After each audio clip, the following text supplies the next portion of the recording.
All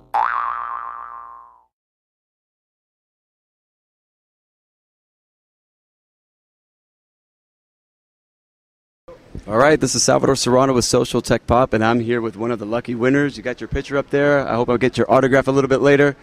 So we're with Derek, and how are you enjoying the success so far?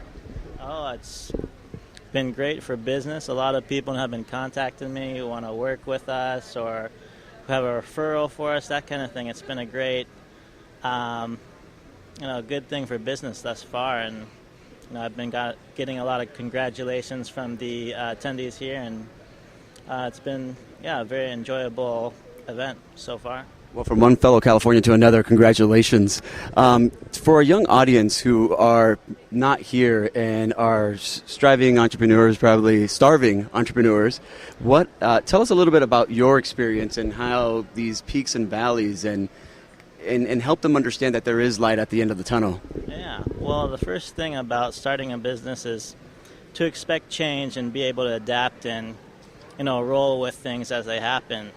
I was fortunate enough to see an opportunity while I was still a junior in college, and college ended up being a very good place to start a business. 3 of my investors were college classmates.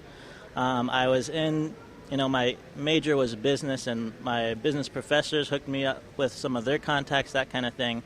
And the other great thing of starting a company very young is you can fail, and if you do, it's not as big of a deal as putting like your mortgage or that kind of thing up for stake, or you have kids that you have to provide for.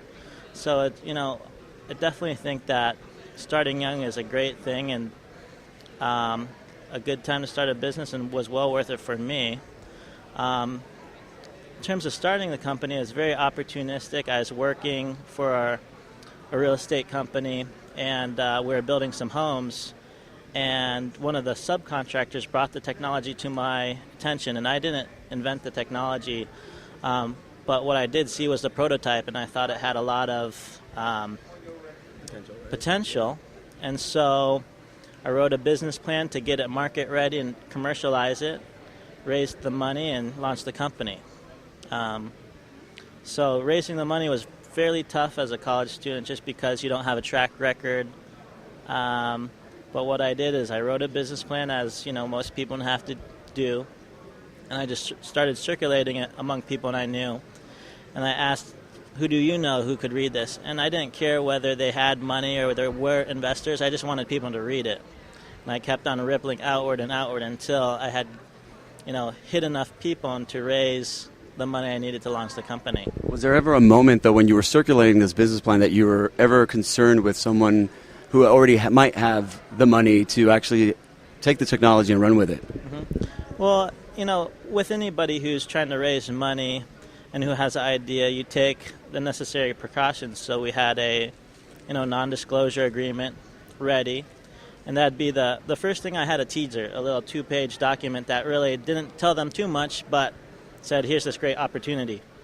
And once people thought it was a good idea and wanted to learn more, then I'd send them a non-disclosure agreement. They'd sign that, and then I'd give them the business plan. So hopefully that was to protect me. I took some extra precautions at the time, such as only giving out hard copies as opposed to digital copies, which could be distributed through email much more, uncontrolled, other things like that. But was there ever a time you think that you were really on the verge of giving up? There was. We had definitely made mistakes in our startup, and we had taken our investment money and burned through almost all of it to the point where we just had $2,000 left in the bank. And it's right at that point where I was formulating in my mind what I might need to tell the investors. And that was a very tough thing, because since it's my network of people, and some of them were family, some of them were friends, and some were friends of friends. But I did, I didn't get to the point where we went bankrupt. And luckily, I just cut all the costs. We didn't have any staff. We weren't paying anybody. But I did have some inventory built up. And so it was a matter of just sticking with it. And once the inventory started to move, then we recouped. Something that I heard you say earlier is networking. And a lot of the people here are interested to find out how you chose the team that you had. I think a lot of people spoke about complementary assets and having people smarter than you. And so how did you actually come to that conclusion of who's going to be on your founding team and people that you want as advisors? Could you share a little bit of that with us? Yeah, sure. Initially you don't have too many options. And so you kind of go with what you have. And a good part of the company was kind of just myself and not paying myself and just trying to do something. And then as we started to grow and I could actually have a team, the first person and, one of the people who was with me the whole time but had to have another job until we could, support him on our payroll was the Chief Business Development Officer currently right now, Gabe Ayala. And he's a great orator, he's a good salesman, and I'm not so much that kind of thing. I'm more, logistics and I could raise money, that kind of thing, operational stuff. And so he was one of the first people to help, beef up business development and sales and that kind of thing. And then the rest of the people in my current staff of 5 is people who are maybe fresh out of college, or one of them hasn't even graduated college. And I like to pick people who learn quickly, who are adaptable, because basically I like to train from the ground up.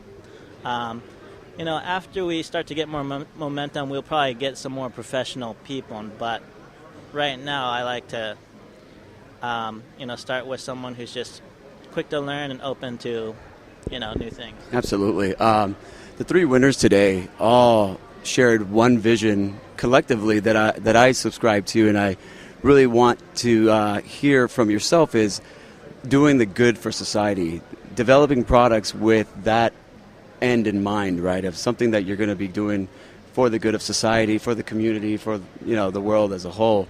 I definitely have seen that as a universal theme, not only with the winners but also in most entrepreneurs. Do you think, is it something that's only with entrepreneurs, or do you believe it's in all of us that we have that, the instincts to be really good, and it just takes a little bit of uncovering that? I definitely give humankind the benefit of the doubt. I do believe that, we are fairly good, and the people who we consider bad normally have some reasons why they're doing what they're doing.